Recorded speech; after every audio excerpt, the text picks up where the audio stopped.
Madame, Monsieur, bonsoir et bienvenue. Alors, le mercredi 30 octobre, au Conseil des ministres, c'était donc hier, la FESI et 14 organisations estudiantines officiellement dissoutes. Selon Amadou Coulibaly, ministre de la Communication, cette mesure vise à préserver l'ordre public et garantir la paix sociale. Également, nous parlerons donc du point de Charles Blé Goudé, président du COJEP, qui, lors d'une interview, a dit « Je demande qu'on ouvre le jeu politique parce que je veux diriger mon pays ». Encore une fois, bonsoir et bienvenue. Le Grand Talk démarre maintenant.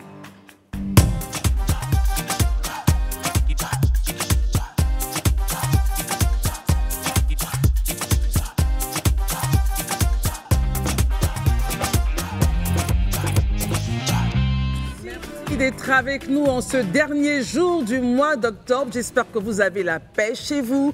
Élisée, évidemment, je sais qu'il est en paix. Élisée, bonsoir, merci d'être là. Bonsoir Christelle, je suis bel et bien là et je suis très heureux d'être là. Merci. Je voudrais saluer en tout cas tous les téléspectateurs et puis vous dire encore merci de nous suivre. Merci pour cette attention particulière qu'on sent au travers vos messages. Rassurez-vous, tout ce qui vient est bien pris. Que ce soit des critiques acerbes ou pas, nous pensons que c'est comme ça qu'on construit une nation. Donc, merci pour tout. Très important. Merci, Élisée, pour ce point. Marius Komori, bonsoir. Merci d'être là. Bonsoir à tous et à toutes. Daouda, bonsoir. Merci d'être là. Bonsoir, Christelle. Bonsoir à tous et surtout, bonsoir chez vous. Alors, justement, on commence par vous, Daouda. Cette actualité, la FESI et 14 organisations estudiantines officiellement dissoutes et annoncées donc en Conseil des ministres. Déjà, première réaction avant qu'on puisse aller en profondeur dans le sujet. Effectivement, comme vous le dites si bien, la FESI et 14 autres organisations estudiantines ont été dissoutes le mercredi 30 octobre à l'issue du Conseil des ministres. La décision, en fait, elle fait suite à une session du Conseil national de sécurité qui a été tenue le 17 octobre 2024. Lors de cette session, le ministre Diawara, ministre de l'Enseignement supérieur, a proposé en fait une série de mesures, notamment dans, qu'on appelle ça, la réadmission, la réhabilitation des cités universitaires et autres, plein de choses comme ça. Donc après, il a proposé aussi la destruction des organisations comme la FESI et la GESI. C'est cela.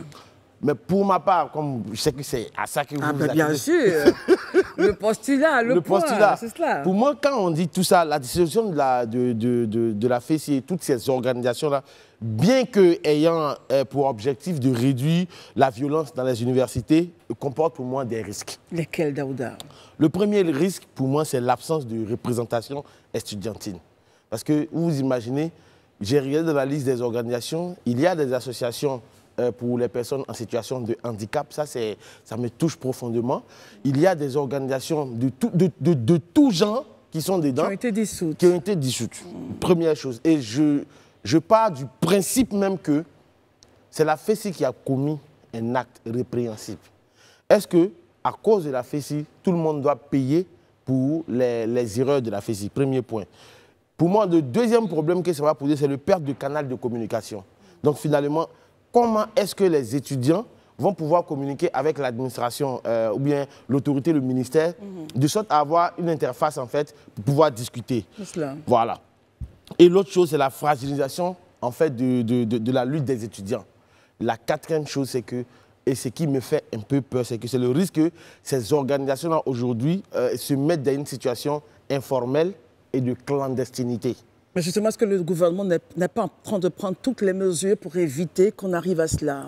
Peut-être, mais là, quand on dissout, je pense que pour moi, si le gouvernement a décidé de dissoudre ces 14 organisations-là, en même temps que tu dissous, pour moi, il aurait été, par exemple, bien de dire, bon, OK, désormais, pour avoir une organisation ou bien une association au niveau du campus universitaire, voici les règles à faire. Mais là, on dissout, mais après, on n'a pas de visibilité sur le reste des activités. Et c'est ça qui m'inquiète un peu. Parce qu'aujourd'hui, on voit des étudiants qui se plaignent parce qu'aujourd'hui, ils ont des problèmes.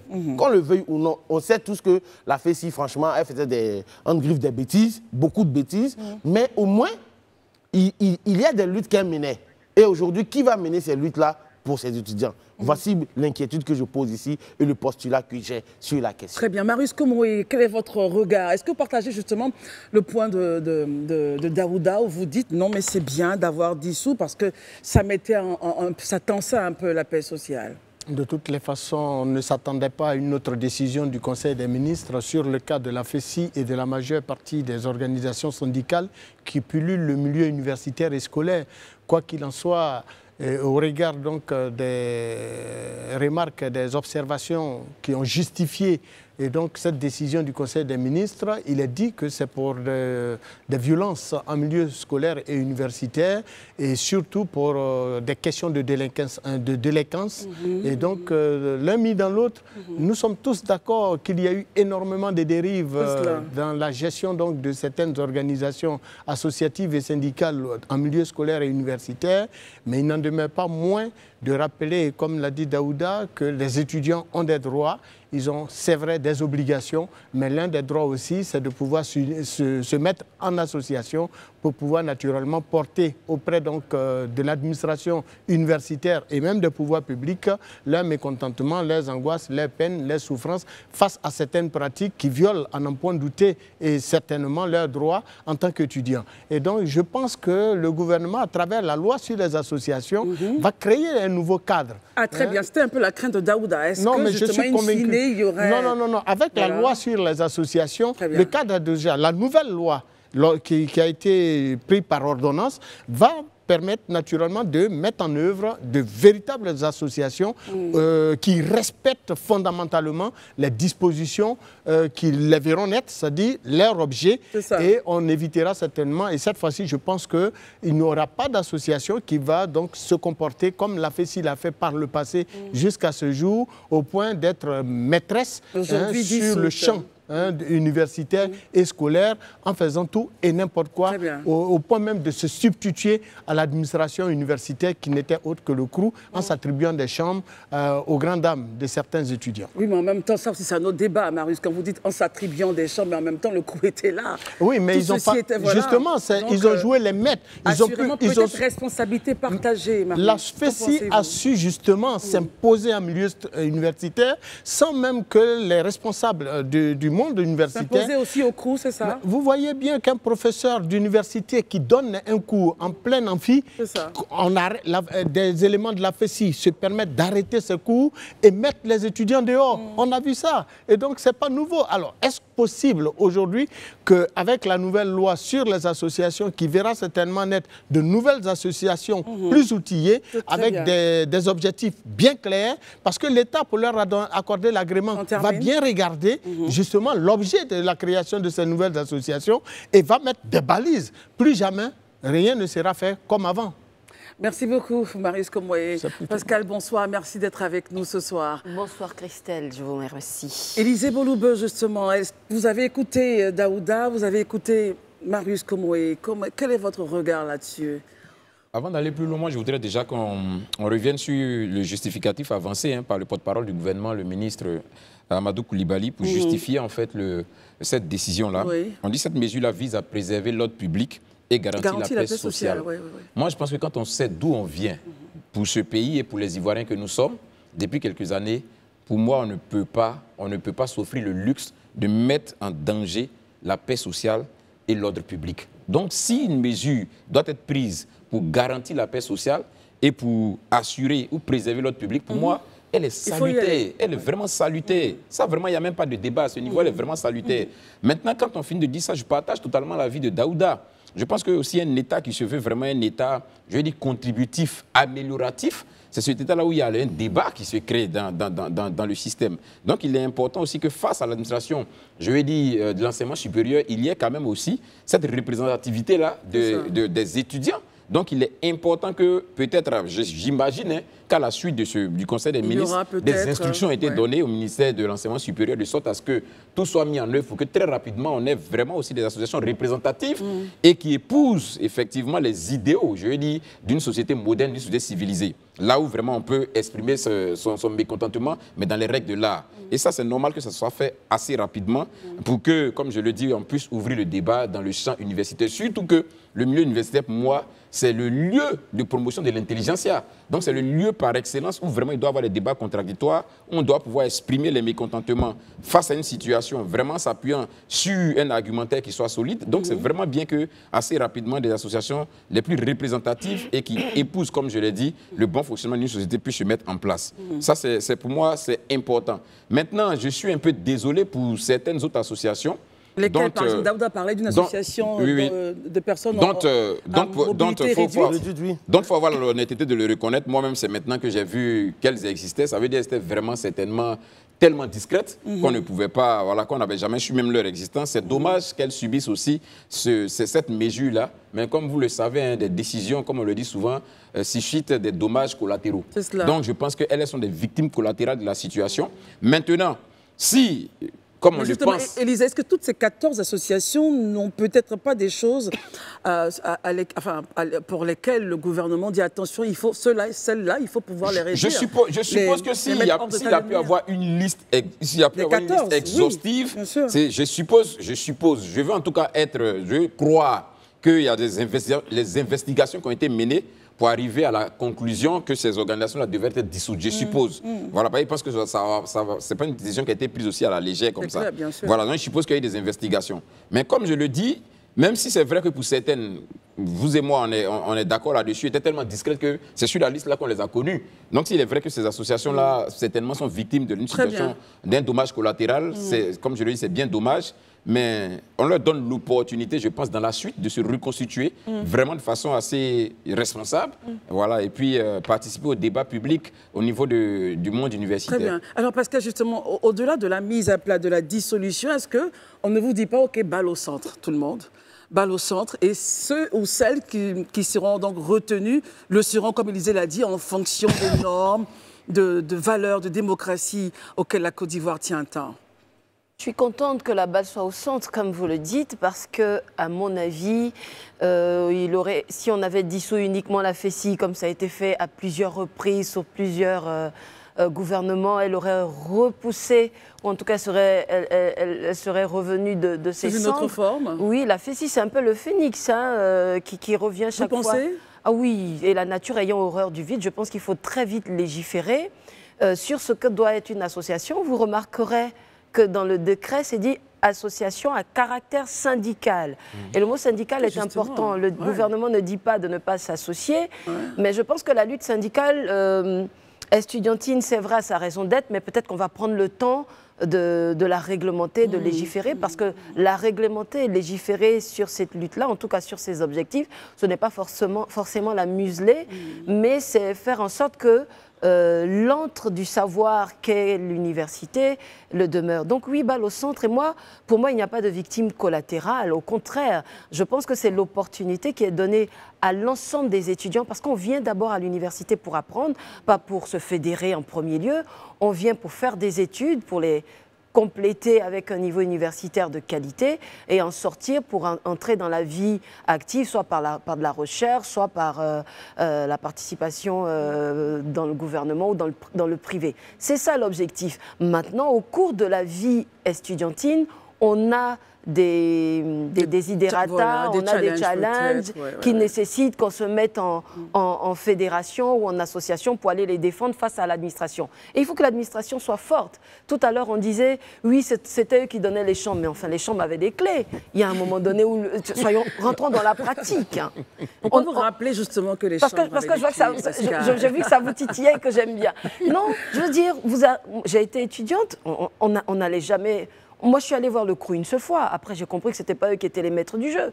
Et je suis allée voir les maîtres du jeu et j'ai eu une chambre. Et puis, ça s'est fait dans les règles de l'art aussi. C'était une organisation parallèle à l'époque qui marchait très bien. Sauf que toute organisation parallèle engendre elle-même ses propres dérives. Bien sûr, parce que justement, elle n'est pas légale. Donc, 8 balles au centre. Et c'est tant mieux pour tout le monde. C'est une opportunité de légiférer autour de ce que doivent être ces associations-là. Que tout le monde ait les mêmes subventions. Parce qu'il faut subventionner ces associations et que tout le monde évolue avec les mêmes règles et les mêmes avantages. Daouda, maintenant, c'est-à-dire d'aujourd'hui, enfin, depuis le 30, dissolution, jusqu'à ce que les nouvelles prérogatives des nouvelles associations qui vont naître soient, qu'est-ce qu'il faut éviter justement pendant ce temps de latence, Daouda? Non, pendant ce temps de latence, je pense que l'État de Côte d'Ivoire, par le biais, la dernière fois on a vu le ministre de l'Intérieur, Vagondo, faire le tour des cités universitaires. Je pense que c'est le lieu aussi d'avoir une surveillance accrue, parce qu'il y a des gens qui y vivent. Donc, avant, la police y est en ce moment. Et j'espère qu'elle va y rester jusqu'à ce qu'on puisse trouver comme tu parles de situation de latence, pour qu'on puisse sortir de cette situation. Donc il faut avoir une surveillance accrue pour ne pas que des gens viennent dans les résidences universitaires, venir s'attaquer aux jeunes hommes ou aux jeunes femmes. On ne sait jamais, tout peut arriver. Maintenant, quand j'ai fini de dire ça, c'est vrai que Pascal disait tout à l'heure qu'on va à l'école pour apprendre. Mais Pascal, c'est aussi à l'école qu'on apprend aussi à se mettre en association. C'est aussi à l'université qu'on apprend aussi à faire de la politique. Donc tout ça... Est-ce qu'on en fait le point principal, justement? Non, c'est pas que c'est le point principal, mais c'est là-bas que, même déjà même à l'école primaire, c'est pas à votre temps, mais il y avait les coopératives d'école. Quand vous dites à votre temps, ça fait presque préhistorique. Bon, je sais pas. Oui, si vous voulez. L'époque, lui, en fait. Oui, mais bon, c'est pas bien grave. Mais On a quelqu'un qui a bientôt la cinquantaine. Non, mais on avait encore des coopératives parce qu'on a pris... Non, tu as totalement raison. Voilà, on n'aurait pas dénié ce... Voilà, on apprend à vivre ensemble, on apprend à grandir ensemble, on apprend à marcher en société. Exactement. Malheureusement, on a eu une FESI ou bien une AGC qui avait des comportements barbares. Aujourd'hui, je pense que vous êtes tous surpris de voir qu'il y a, en plus de la FESI, 14 autres organisations qu'on ne connaissait même pas. Bien sûr. Qu'on ne connaissait même pas, mais qui vivaient en parfaite harmonie avec les autres étudiants. Donc moi, sincèrement, je trouve que le dommage collatéral est vraiment trop grand pour les autres organisations. Mais... Comme on dit, balle au centre, Non, quelle balle au centre, Christelle? Quelle balle au centre? Le temps que voilà, les nouvelles règles puissent sortir. Mais devant la loi, chacun, en fait, est responsable devant la loi. Tu vois, je veux dire, ce n'est pas parce qu'on est sur le plateau ensemble que Daouda a fait quelque chose, donc tout le monde doit supporter. On aurait pu cibler ceux, on cible clairement ceux qui ne sont pas bons, on les dégage. Purement et simplement, la loi est là pour cela.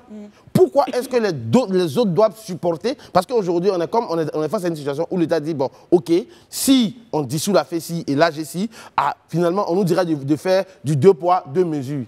Mais c'est eux c'est chez eux qu'il y a eu mort d'homme. C'est chez eux qu'on a récupéré des machettes. C'est chez eux qu'on a récupéré des grenades. Est-ce que quand on est parti dans l'association des handicapés, on a vu des machettes? Est-ce qu'on a vu des couteaux? Est-ce qu'on a vu des gourdins? Ben non. Donc il ne faut pas faire payer aux autres ce qu'un groupuscule de personnes ont pu faire. C'est ça. Parce qu'eux aussi sont des victimes de cette organisation. Il faut avoir le courage de le dire clairement. Très bien. Voilà. Alors, votre point a été entendu. Élisée, quand Daouda dit ça, réaction? D'accord, je pense que tout à l'heure, dans mes propos, je l'ai dit, hein, je dis que je suppose, je veux vraiment croire en ce qu'on est en face quand même hein, d'une administration qui fonctionne selon les règles. Donc on ne peut pas prendre une décision de dissolution sans qu'on ait mené des investigations qui justifient qu'on puisse effectivement dissoudre ces organisations-là. C'est d'autant plus que les raisons évoquées, je l'ai dit tout à l'heure, la menace sur la paix sociale, tu vois, et l'ordre public, pour moi, c'est tellement... Les raisons déjà... Voilà, c'est des faits tellement importants. Si ces associations sont reconnues pour menacer la paix sociale et l'ordre public, donc elles méritent, à mon sens, en tout cas de subir aussi la mesure qui a été prise. Maintenant, comme je l'ai dit, c'est vrai, il y a des associations dont on voit les noms ici, qui sont pour nous une surprise, parce qu'on n'a jamais entendu parler, c'était suffisamment discrète peut-être, mais le fait d'être discret ne veut pas dire que vous ne faisiez pas. C'est ce que je suis en train de te dire. C'est ce que je suis en train de te dire. On n'a aucun rapport de machette. Mais c'est pourquoi je suis en train de dire. Le fait qu'on ait été discret ne veut pas dire qu'on n'a pas de cadavre dans son placard. Non, ça, on n'en sait rien. C'est ce que je dis, on n'en sait absolument rien. Ouais. Mais c'est pourquoi je dis, je veux croire que les autorités, en prenant la décision de pouvoir suspendre, ou du moins dissoudre ces organisations pour les raisons qu'elles ont évoquées. Ont de bonnes raisons. Donc, je suppose, c'est ce que je dis, qu'elles ont certainement des raisons qui laissent croire que ces organisations étaient effectivement une menace pour la paix sociale et pour l'ordre public. Mais il serait bien qu'elles nous donnent ces raisons. Quelques raisons. Voilà, il faut qu'elles nous donnent ces raisons-là. Pour que l'opinion publique Je suis totalement d'avis avec vous, monsieur. Parce qu'elle a un dernier point là-dessus. Je voudrais dire que la présomption d'innocence est même valable pour la FESI aussi. Hein. Moi, quand je vois... Oui, non, mais souffrez Comment que je... ça, Pascal? Je vois une vidéo. Hein, tout le monde est journaliste. Je vois une vidéo, je vois je vois un puits, je vois des placards. On me dit, oui, il y avait des armes ici, je ne les vois pas. Hein. Je n'ai pas la date de la vidéo. Permettez que je sois sceptique et que je fasse preuve. Je comprends. Voilà, je veux dire, laissez les pouvoirs publics mener les enquêtes. Qu'est-ce que vous en savez si demain on va nous dire que la 12e ou la 7e association c'était une vidéo qui correspond, qui la concernait. Donc, laissons l'État mener ses enquêtes et ses investigations, donnant la présomption d'innocence à tous, même à la Fessi, et c'est ça qui fait la force du droit, et puis souffrons que tout le monde... Comme vous disiez, moi je suis d'accord, balle au centre, et c'est une opportunité. On ne vous a jamais dit de ne pas revenir, reconstituer et revendiquer de nouveau vos statuts et vous mettre en ordre de bataille pour vos challenges, pour vos revendications. On dit simplement de donner le temps de faire table rase et d'assainir les choses. Très bien, merci beaucoup. Quand on dit ça, regardons maintenant du côté de Charles Blé Goudet, président du COJEP. Je demande qu'on ouvre le jeu politique parce que je veux diriger mon pays donc sur une chaîne confrère. Le jeudi 31 octobre, donc aujourd'hui, il a appelé aussi au retrait des anciens présidents, renouvellement d'une génération, voilà, des présidents Alassane Ouattara et Laurent Gbagbo, à la course de la présidentielle 2025. Il demande donc qu'on ouvre le jeu politique. Il demande au président de décrisper l'atmosphère pour laisser tous ceux qui sont capables d'apporter quelque chose aux Ivoiriens aller à la compétition, et c'est son cas. Marius Como, et après ce verbatim réaction. Je pourrais dire que le président Charles Blé Goudet, puisqu'il est président d'un parti politique, a mûri. Le Charles Blé Goudet que nous avons connu dans la crise ivoirienne, le général de la rue qui haranguait les foules et qui en appelait donc à s'opposer par tous les moyens, entre griffes, à certaines décisions qui ne rencontraient pas son assentiment, tant par l'ONICI et autres. Je ne vais pas rappeler l'histoire de notre... Donc il a mûri, on retient que vous dites qu'il a mûri. Mais je pense que 10 ans d'emprisonnement hors de son pays, 10 ans de retraite loin de la vie politique nationale lui ont permis de passer en revue certainement des pans essentiels de sa vie d'homme politique. Et aujourd'hui, il ne se met pas dans une position de dualité, d'opposition farouche avec le régime en place. Il essaie de procéder étape par étape, même avec le président Laurent Gbagbo, qu'on pourrait qualifier d'être aujourd'hui, que l'on dit qu'il est en opposition avec lui, mais il a été clair. Il va avec finesse, c'est ça? Ben, avant-hier, avec la sortie de Bourgui, il a été le premier à sortir pour clarifier les choses. Et il a même dit que le président Laurent Gbagbo était une victime, justement, de la politique française, et etc., etc. Il marque des points. On peut lui reprocher un certain nombre de choses, mais il n'en demeure pas moins de rappeler que c'est un homme politique d'envergure, de la trempe d'un Laurent Gbagbo et d'un Alassane Ouattara, quand bien même il n'a pas le carnet d'adresse au plan international d'Alassane Ouattara. C'est fort. Le fameux carnet d'adresse. Alors, Daouda... En matière d'intelligence politique, il marque certainement des points et de plus en plus, il intéresse l'électorat ivoirien. Très bien. Alors, c'est le point de Marius. Daouda, est-ce que vous partagez ce point? Et surtout, comment est-ce que vous réagissez quand il dit qu'il souhaiterait que les présidents Alassane Ouattara et Laurent Gbagbo ne soient pas candidats à la course à la présidentielle prochaine? Je vais revenir sur cette question, elle est très importante pour moi. Très bien. Mais je vais commencer par... Voilà.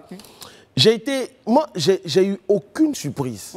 Quand j'étais en train de regarder l'interview de Charles Blé Goudet, je souriais parce que je me suis dit, waouh! Parce que vous vous rappelez, lorsqu'il est revenu de La Haye, on l'a reçu à 2 reprises sur ce plateau. Tout à fait. Il a dit, je compte faire ça, je compte faire ci, voici où je compte partir. Il a donné sa vision de façon claire et nette. Moi, je veux dire, aujourd'hui, Charles Blé Goudet est resté cohérent depuis son retour de La Haye jusqu'à ce jour. Et la cohérence, c'est important en politique. En politique, c'est très important. Il faut rester cohérent. Parce que quand on n'est pas cohérent, finalement, comment est-ce que les électeurs vont vous suivre? Deuxième chose, la question que vous posez, parce qu'on dit, Charles Blé Goudet appelle à un renouvellement de la classe politique. Je pense que sur ce plateau, à plusieurs reprises, moi je l'ai dit, c'est le point que je partage le plus profondément. J'estime que, comme Charles Blé Goudet, nous sommes à la fin d'un cycle. Nous, depuis qu'on est tout petit, je pense que beaucoup de jeunes Ivoiriens comme moi, qui ont pratiquement mon âge, de votre génération, de ma génération, aujourd'hui, on est né, on a vu... quand le père de la nation, Félix Houphouët-Boigny, est décédé, c'est Henri Konan Bédié. Après Henri Konan Bédié, Guy Roubaix est décédé, c'était Laurent Gbagbo. Laurent Gbagbo, Alassane Ouattara, c'est les 3. Ça fait 3 décennies qu'ils sont là. Et ils sont à eux 3 les acteurs de la grave crise qui a secoué notre pays.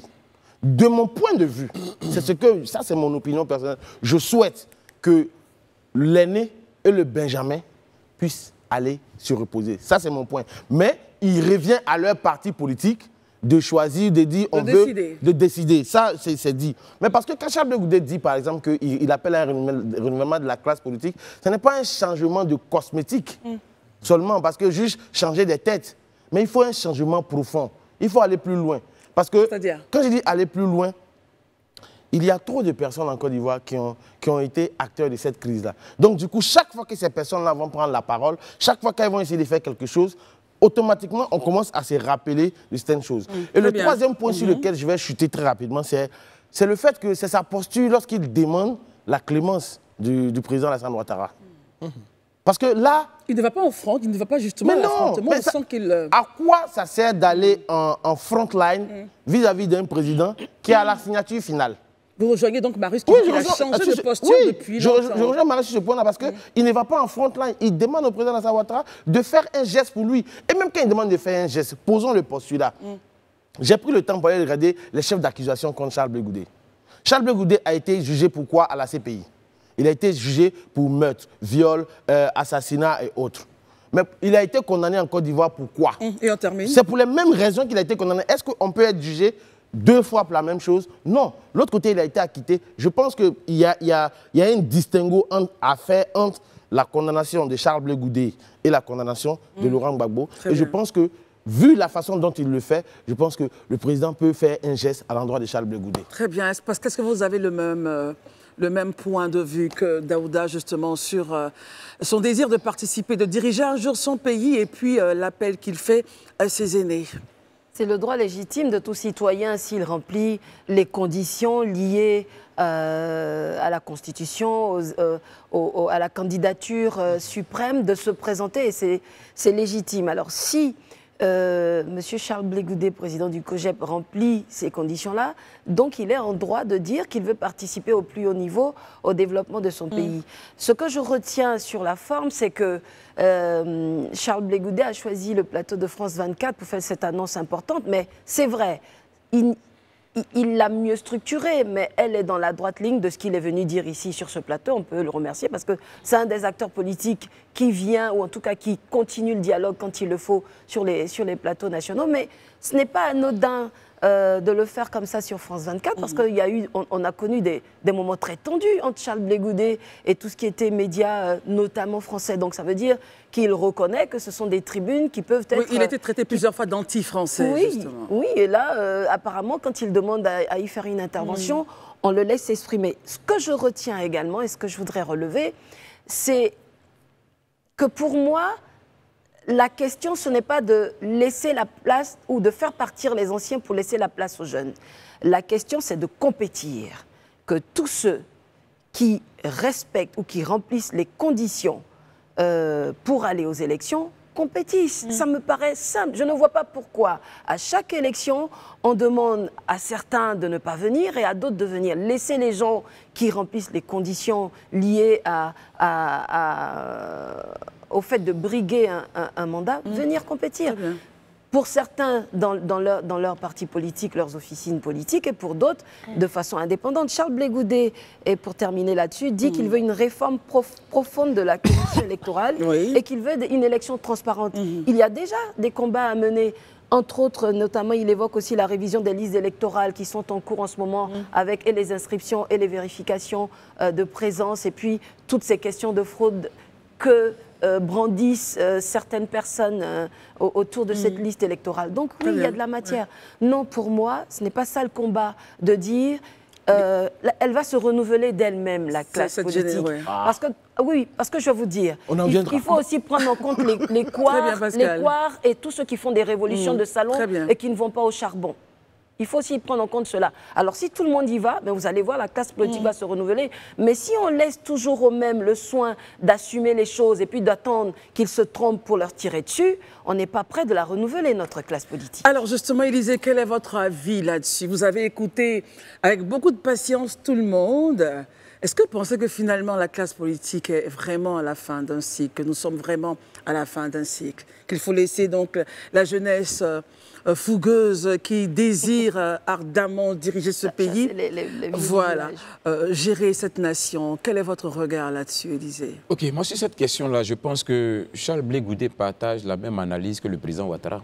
C'est-à-dire? Le président Ouattara ne serait pas encore président de la Côte d'Ivoire si ce qui s'est passé en 2020 ne s'était pas passé. Parce qu'il s'était engagé devant le monde entier à partir. Ouais. Et il avait expliqué pourquoi il partait, parce qu'il estimait à un moment donné qu'il fallait passer la main à une nouvelle génération. C'est la même chose que Blé Goudé dit. Donc Blé Goudé ne dit pas quelque chose de contraire à ce que le président Ouattara a dit. Donc, pour 2025, on ne sait pas ce qui va se passer également. Non, on ne sait pas. Mais je veux dire que tout système, c'est scientifique. Tout système, à un moment donné, évolue, atteint son pic et après il redescend. Il n'y a plus d'autres alternatives. On ne peut pas aller au-delà de ça. Et moi, quand je regarde aujourd'hui la sphère politique en Côte d'Ivoire, depuis près de 3 décennies, 4 décennies pratiquement, il faut avoir l'honnêteté de reconnaître qu'on est dans une dynamique où on a besoin d'une bouffée d'oxygène nouvelle. Ça veut dire qui quoi, va nous apporter. Non, on a besoin d'une classe. Quand je dis une classe, ça veut dire quoi? Ça ne veut pas dire, ça je voudrais être très clair là-dessus, ça ne veut pas dire qu'on a besoin de nouveaux partis politiques. C'est pas ce que je suis en train de dire. On peut maintenir les partis, mais on a besoin de nouveaux animateurs de ces partis-là, qui vont vraiment redynamiser encore et redonner encore de l'allant, en fait. Ça va permettre de permettre à d'autres intelligences d'éclore, à d'autres compétences d'éclore, à d'autres valeurs d'éclore, qui peuvent aussi contribuer à amener notre pays à un certain niveau. Voilà, et je pense que c'est tout ce que... Et ces compétences-là, elles sont déjà en interne dans ces partis. Mais le président Ouattara a dit, il dit que lui, il a une demi-douzaine de cadres capables de diriger le pays dans son parti. Il a une demi-douzaine. C'est-à-dire au moins lui, le président Ouattara, il a au moins 6 noms qu'il peut déposer, qui peuvent aujourd'hui diriger la Côte d'Ivoire en dehors de lui. Voilà. Et je pense aussi que c'est le cas quand même pour une bonne partie des partis, quand même, que des gens qui peuvent mettre, même c'est pas forcément une demi-douzaine, et puis comme il le dit, en dehors des partis même. Voilà, je pense qu'on a vraiment des compétences, des gens qui peuvent contribuer, même si ce n'est pas forcément président, mais vraiment à quelques arcanes du pouvoir à faire avancer. Donc aujourd'hui, ce qu'il dit, pour moi, ça rejoint ce que le président dit. Mais une chose encore que j'ai aimé dans l'intervention de Charles Blé Goudé, il a dit que on n'a pas, quand on lui a posé la question sur la question des bases militaires et les relations avec la France, il a dit que quand il a développé son argumentaire, il a conclu par dire on n'a pas besoin de bander les muscles pour arriver à ces résultats. On lui a dit, si tu étais président, est-ce que la base militaire partirait? Il dit non, la base militaire partirait, mais avec les Français. C'est-à-dire on allait discuter. C'est dans les échanges qu'on allait arriver à la modalité. Mais quand tu regardes, c'est exactement ce que le président Ouattara a fait. Oui, aujourd'hui, la base militaire part, mais c'est après qu'ils aient échangé, qu'ils aient eu un certain nombre d'accords, à harmoniser leur point de vue. Voilà un mode opératoire bien défini, un chronogramme vraiment bien élaboré. Et aujourd'hui, on arrive à ce résultat. Donc, quand on regarde la démarche, on voit vraiment que, comme Marius a dit, c'est par là que je voudrais terminer, on sent que les années de prison de Charles Blé Goudé, on sent que ce que Charles Blé Goudé a vécu a eu un impact réel sur sa vie. C'est maintenant que je comprends sa phrase, on ne sort pas de la prison comme on y est entré. Bravo. On apprend beaucoup de choses. Exactement. Et ça, on le comprend quand on voit sa démarche, on voit au travers de cette cohérence, on voit au travers de cette posture-là que c'est quelqu'un qui a compris effectivement ou bien ce qui est intérêt au-dessus des intérêts particuliers, ce qui est l'intérêt le plus important, c'est la paix sociale. Et ça se sent. Il ne parle plus de lui, il parle Côte d'Ivoire, c'est ce que vous dites. Exactement. Très bien. Il parle Côte d'Ivoire et nous, justement, on revient sur une décision prise par le gouvernement ivoirien. Plus de 700 milliards décaissés par le gouvernement, dans quoi, justement? Dans la santé, dans l'éducation, sur le prisme donc des filets sociaux. Et ça a été donc annoncé que les actions de solidarité du gouvernement à l'endroit des couches fragiles appelées filets sociaux, sur le volet sanitaire, et éducatif et social ont coûté plus de 700 milliards de francs CFA depuis le début de l'opération jusqu'en fin septembre 2024. Quelques exemples. Alors, vous avez 708 606 enfants vaccinés gratuitement contre la Penta, 681 756 enfants qui ont été vaccinés contre la rougeole, le rubéole, enfin bref, tellement d'actions faites par le gouvernement ivoirien. Marius Como, et vous qui êtes le défenseur âpre. Et vous nous le rappelez tous les jours que vous défendez, vous défendez les consommateurs de façon prépondérante. Que pensez-vous justement de cette action? Alors, vous parliez tantôt donc, du programme social du gouvernement. Tout à fait. Le PS-Gouv. Et j'avoue que le PS-Gouv, dans sa mise en œuvre, a avalé assez d'argent. On parle de 700 milliards pour 1000 milliards plus de 1000 milliards qui avaient été prévus. Le gouvernement a pu donc dépenser 700 milliards. Oui. C'est énorme. Mais effectivement, on se rend compte qu'au niveau, par exemple, du secteur de l'électricité, oui. Nous avons une très bonne couverture aujourd'hui nationale de l'électricité. On a grimpé, on est monté d'un cran. Oui. On était en dessous de 50% de couverture. Nous sommes aujourd'hui à près de... On parle de 88%, mais les chiffres nous donnent aussi 94%. Mais en tout cas, il faut dire que nous avons connu beaucoup de nos villages, beaucoup de nos sous-préfectures et autres électrifiés. Bon, au niveau de la santé, il faut surtout rappeler que nos femmes enceintes qui doivent accoucher par césarienne oui. ne payent pas un centime. Toutes celles qui ont dû débourser un centime dans un centre de santé, c'est qu'elles ont des kits d'accouchement qui leur sont livrés par la centrale d'achat des médicaments de l'État qui n'est autre que la nouvelle pharmacie de la santé publique. Et donc, tous les centres de santé publique sont approvisionnés en kits d'accouchement pour les femmes qui doivent accoucher. Le chiffre, 364 017 femmes enceintes qui ont reçu donc des kits d'accouchement. C'est pas peu, c'est beaucoup. Mais il y a aussi le cas des enfants de 0 à 4 ans qui ont bénéficié donc de la santé gratuite.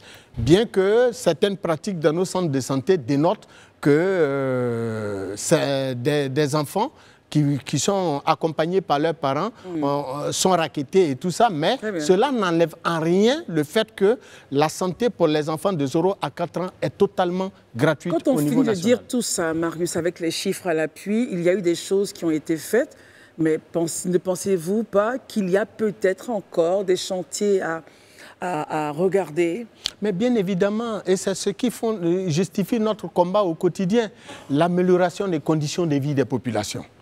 Leur cadre de vie, mais aussi leurs conditions de vie. Réduire le coût de la vie, diminuer les impôts, diminuer les taxes. Nous disons que nous payons beaucoup de taxes, nous payons beaucoup d'impôts et notre pouvoir d'achat s'amenuise au fur et à mesure. Au point qu'aujourd'hui, nous n'arrivons pas à nous nourrir décemment. Et donc, sur le volet bien-être social des populations, nous voudrions qu'à ce niveau-là, le gouvernement soit très regardant parce que c'est ce qui justifie le paiement de nos taxes et de nos impôts. C'est ce qui justifie qu'ils se battent pour prendre le destin de ce pays entre leurs mains. S'ils arrivent à mettre... Je termine sur ça. Voilà, s'ils arrivent à faire tout ça pour les populations et qu'on continue de ne pas bien manger, de ne pas pouvoir bien nous soigner, de ne pas pouvoir nous déplacer aisément, alors tout cela devient difficile et ça amenuise les efforts du gouvernement. Très bien. Daouda? Déjà, moi, je vais dire que c'est une très bonne chose parce que quand on regarde tous ces chiffres qui sont là, on sait que beaucoup a été fait, mais je pense que vous l'avez dit tout à l'heure, mais beaucoup reste encore à faire. Absolument. Et quand je regarde les chantiers qui sont face à nous, quand on sait qu'il y a beaucoup qui reste encore à faire et qu'on regarde la classe politique et que finalement, la classe politique ne veille pas, ne parle pas de ça, mais au contraire, on nous envoie sur d'autres débats. Ce sont les vrais sujets, là. Voici les vrais sujets. Voici les vrais sujets que l'opposition ivoirienne doit pouvoir exposer aux yeux des électeurs, des primo-votants ou des anciens votants, pour parler de la question de la santé, question de la nutrition, question de l'électricité. Mais quand on est dans le débat public, finalement, le débat public se centralise sur une affaire de qui est sur la liste, qui n'est pas sur la liste. En même temps, ça fait partie du débat aussi politique. Mais vraiment, Christelle, je suis que je vois à Kradjo. Je ne pense pas que le jeune qui est à Kradjo, son problème là, c'est de voir qui est sur la liste, qui n'est pas sur la liste. Lui, il veut savoir comment je vais à l'école.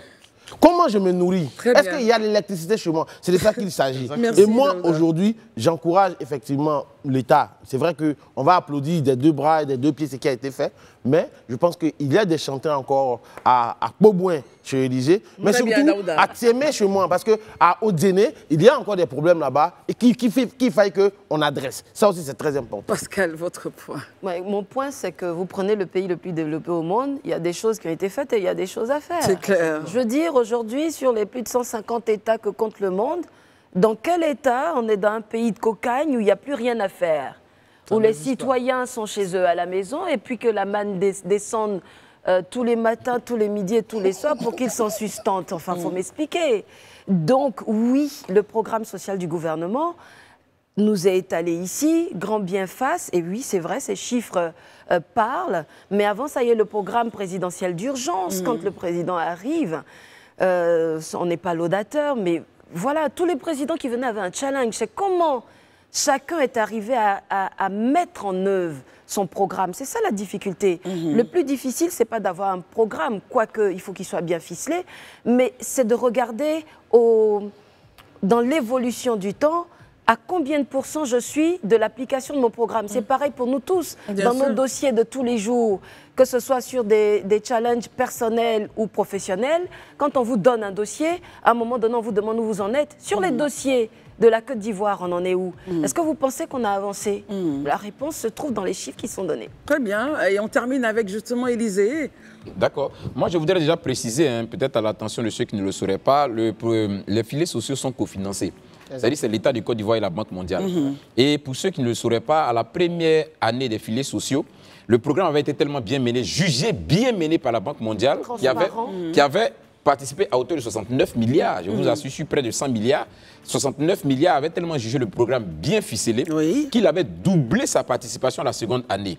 Et je ne pense pas quand même que la Banque mondiale veut venir faire une œuvre de charité, jeter son argent à la fenêtre comme ça parce qu'il n'en a pas besoin et ce n'est pas possible. S'il continue de doubler et il continue d'assister la Côte d'Ivoire sur ce projet, c'est parce qu'ils voient quelque part la pertinence et ils ont des chiffres à la suite d'évaluation. Si nous, chez nous, peut-être l'handicap l'évaluation est un handicap, mais chez eux, c'est vraiment quelque chose qui est très suivi. Le suivi et évaluation est tellement important chez eux. C'est sur la base de ces suivis et évaluations, des résultats de ces suivis et évaluations que ceux-ci continuent d'accompagner. Donc je crois que c'est déjà une très belle initiative et plusieurs Ivoiriens pourraient vous dire que les filets sociaux leur ont apporté quelque chose, leur ont permis en tout cas de sortir d'une zone de précarité. Très bien, merci beaucoup. Alors je voudrais juste rappeler que nous devrions aujourd'hui recevoir M.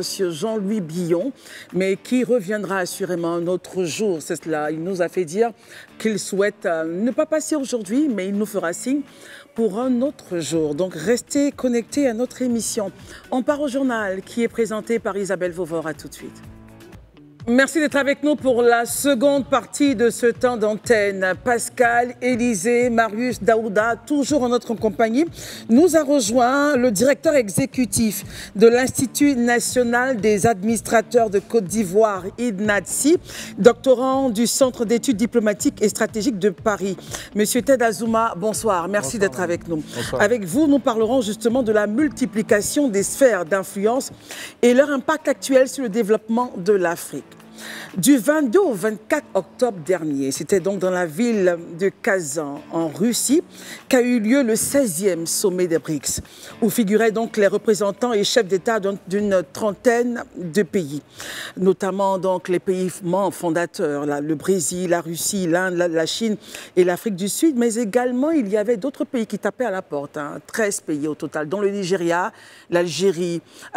On a peut-être le point déjà sur le statut de l'Algérie, vous le ferez, mais il faut quand même rappeler que ces membres représentent quand même 45% de la population mondiale et 28% du PIB. Alors, les BRICS deviennent une sphère d'influence assez puissante. Quel impact sur la Côte d'Ivoire, in fine, l'Afrique?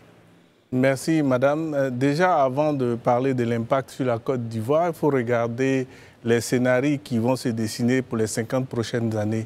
Les 50 prochaines années, il y a 3 possibilités. Ou bien le monde est gouverné par des îles, des archipels, ça veut dire des pays qui se barricadent et qui vivent en interne et donc qui vont projeter des décisions vers les autres. ou bien le monde est gouverné par des orbites, c'est-à-dire des centres d'influence, et qui, avec 2 ou 3 pays qui se mettent ensemble, décident donc d'influencer la marche du monde. Ou bien c'est les communautés. Les communautés, on voit déjà le poids des communautés avec les réseaux sociaux. Vous avez les réseaux sociaux, Facebook, X et tout ça. C'est des pays en réalité. Voilà, c'est des pays. Alors donc, quand on regarde ces trois schémas possibles, en face, quelle est la situation ?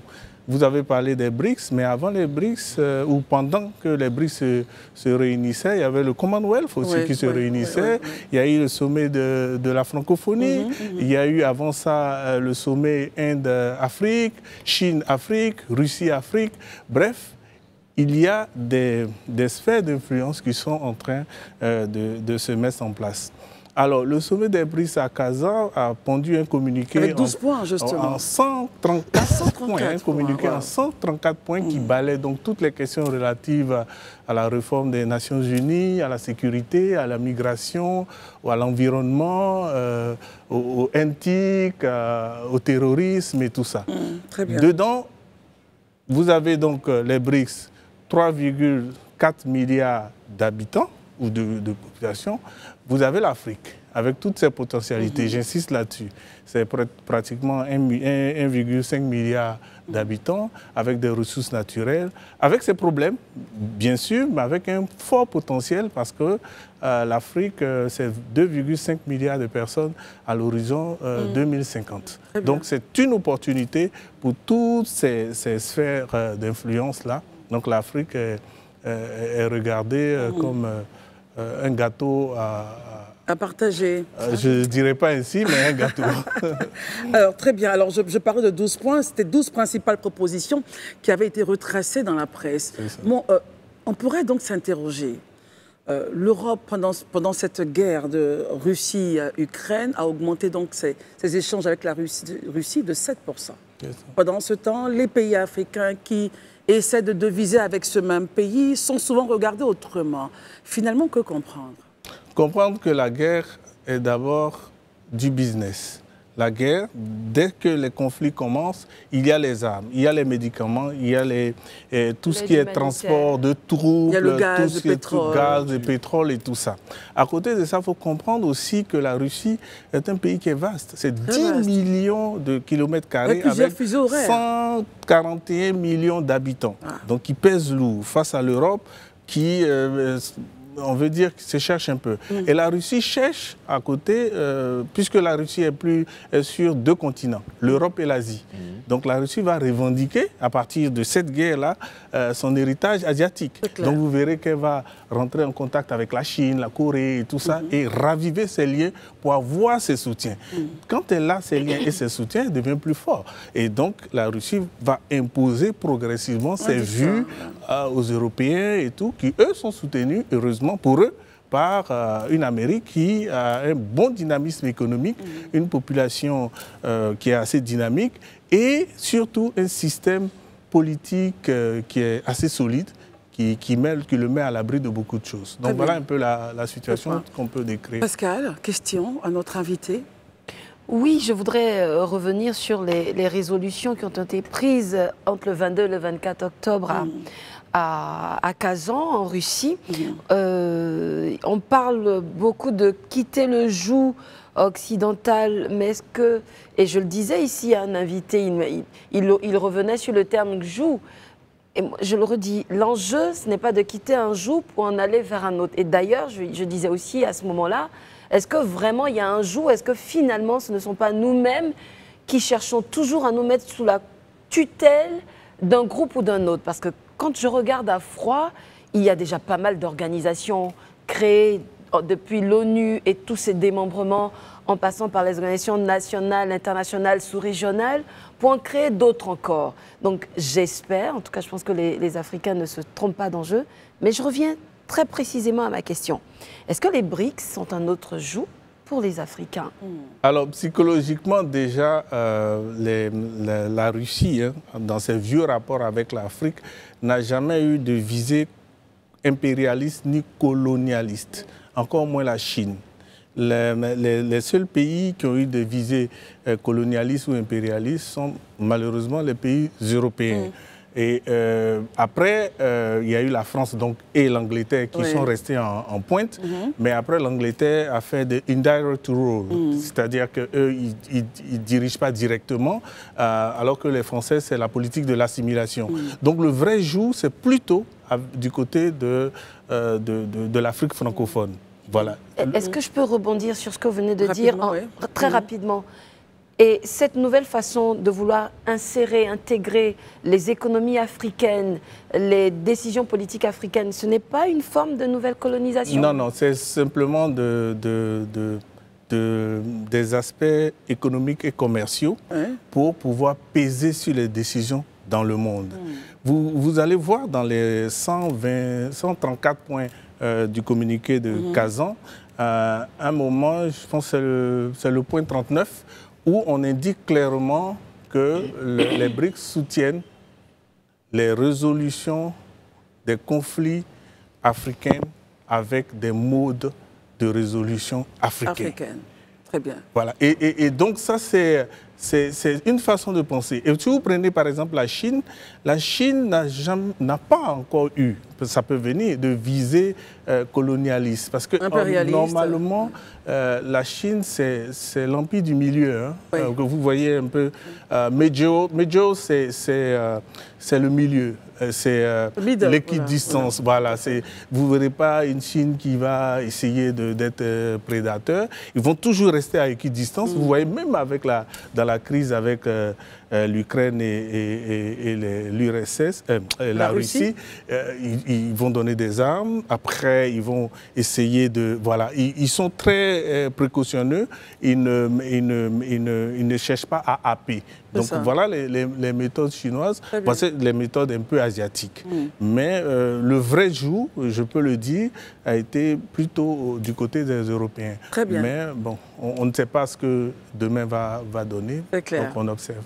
Élisée, question. Oui, moi je voudrais que vous puissiez peut-être revenir pour nous sur ce que reprochent les BRICS ou que les BRICS souhaitent concernant les réformes au niveau des Nations Unies.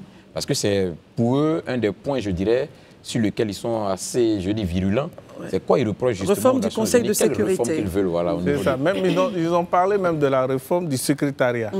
Donc du Conseil de sécurité et du secrétariat. Et vous savez aussi qu'au niveau du Conseil de sécurité, il y a les membres permanents. Donc aujourd'hui, avec la poussée de ces sphères d'influence, tous des pays, il y a des pays même africains qui cherchent à ce que le Conseil de sécurité s'ouvre un peu plus. C'est naturel. Parce que 5 membres qui ont le droit de veto, les gens se disent, les pays, par exemple l'Afrique du Sud, le Nigeria, le Congo, l'Inde, sont des pays aujourd'hui qui pèsent. Donc ils peuvent, s'ils ont le droit de veto au sein du Conseil de sécurité de l'ONU, peser sur les conflits. Vous voyez, il y a des conflits ouverts partout.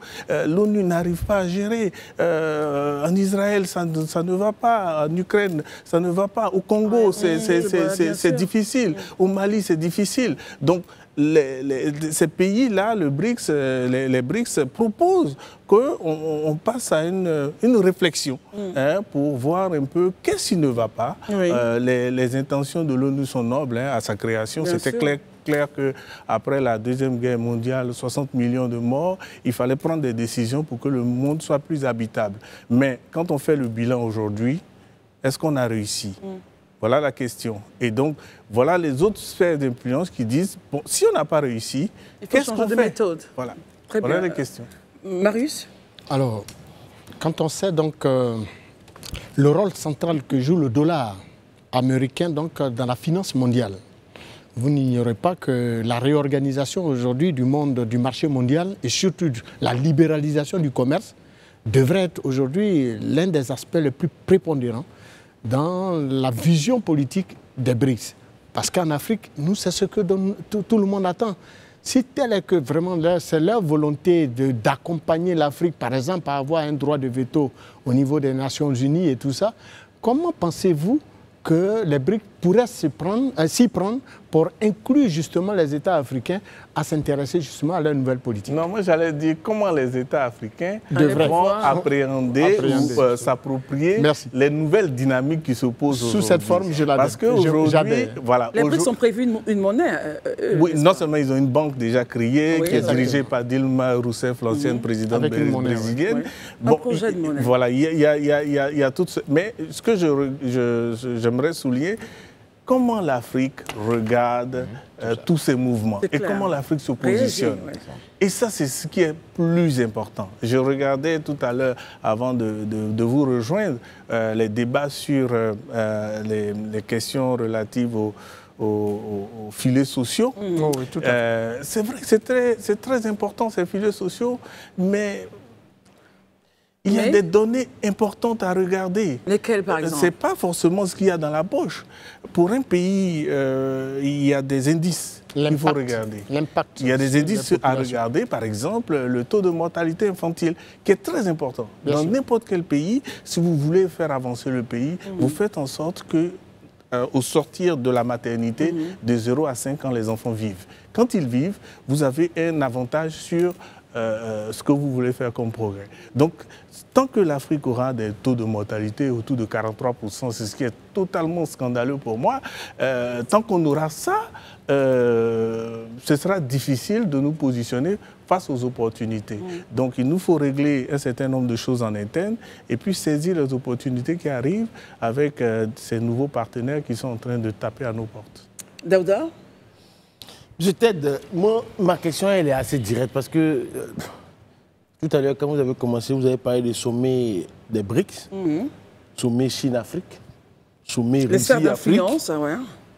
Il y a une multitude de cercles d'influence, mais finalement, pour vous qui êtes experts, à quand un autre cercle d'influence pour les Africains, où on va dire sommet Afrique-Afrique, sommet Afrique-Europe, sommet Afrique-Asie, sommet Afrique, les Amériques. C'est ça. Parce que finalement... Pas un sommet pays et Afrique. Oui, c'est toujours nous qui sommes invités. Nous, on n'invite jamais personne. À quand? Alors, je ne sais pas quand, ça c'est sûr, je ne sais pas quand, mais seulement ces sommets-là sont lancés à l'initiative de ces pays-là. Je pense qu'au niveau de l'Afrique, notre problème, c'est qu'en interne, il y a certaines choses qu'on n'a pas encore pu régler. Des choses assez basiques. Hein. Moi, je veux dire, l'éducation, la santé, l'eau, l'électricité, déjà.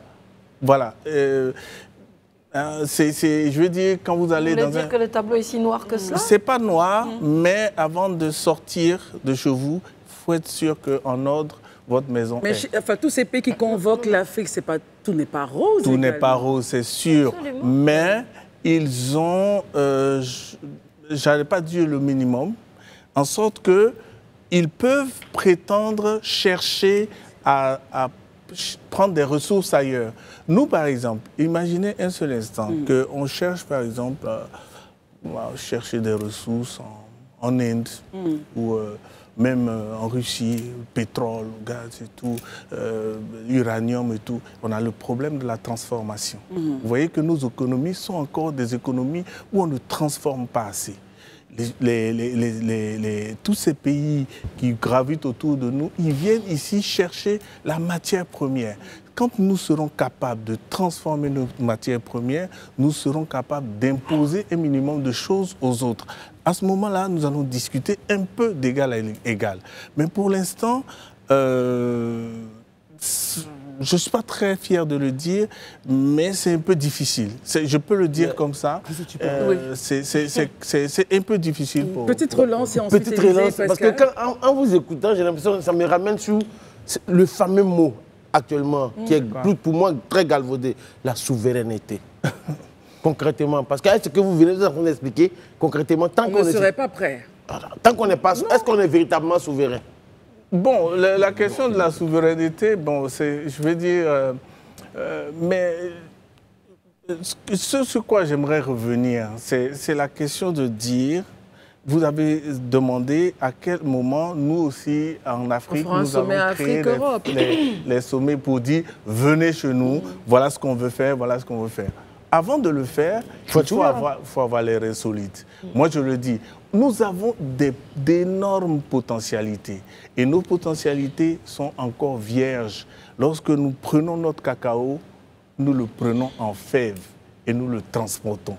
Quand nous aurons notre cacao en boîte, en chocolat, en huile, en beurre, on pourra dire, venez, nous avons telle quantité, nous avons telle forme de cacao et nous voulons que ce soit ainsi. Élisée et Pascal semblent ne pas partager votre point de vue. C'est ce qui est tout à fait normal. Oui, c'est là le débat justement. Élisée, votre point. Non, pas que je ne partage pas le point de vue, mais je me dis que c'est fait en fait. Ça veut dire que les États africains, d'une manière ou d'une autre, le font, mais peut-être pas à l'échelle de ces pays-là. Exactement. Voilà. Moi, je me dis même pensée, Pascal. Ah oui, voilà, je me dis par exemple, quand on fait les visites de travail, où on reçoit par exemple l'émir du Qatar, ou quand on fait une visite de travail, c'est le même cas, Élisée, un sommet continent, pays. Est-ce que Jeune Afrique n'a pas organisé un grand sommet ici avec tout le monde? Je vous explique, mais au-delà même de Jeune Afrique, on a fait le sommet Europe-Afrique ici, oui, tout à fait. en 2016. On a reçu tous les pays européens ici. Moi, je vais sur la base de l'argumentaire de M. Ted. Quand il dit, quand on aura quelque chose à proposer, on pourra leur dire, venez ici. Mais on a quelque chose à présenter. Quand on demande à ces personnes-là, quand on a ces visites par exemple, c'est-à-dire quand on a ces, comment dirais, ces visites de travail, ou bien ces visites d'État et autres, tout ça. Mais c'est quoi au juste? Moi, j'ai suivi plusieurs visites d'État ici. C'est des protocoles d'accord qui sont signés. C'est des partenariats qui sont signés entre des départements, entre des États, entre le secteur privé et puis le secteur public. C'est des B2B. Et ça contribue au développement du pays. Donc ça, d'une manière ou d'une autre, comme je le dis, ça se fait, mais peut-être pas à l'échelle de ces pays parce qu'eux, ils ont un peu plus de moyens.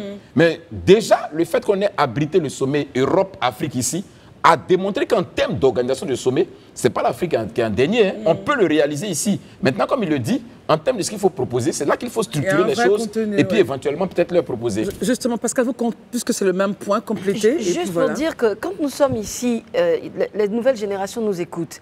Et pour moi, il faut faire évoluer le discours. Il faut arrêter de dire qu'on n'a rien à proposer, qu'on a toujours les matières premières.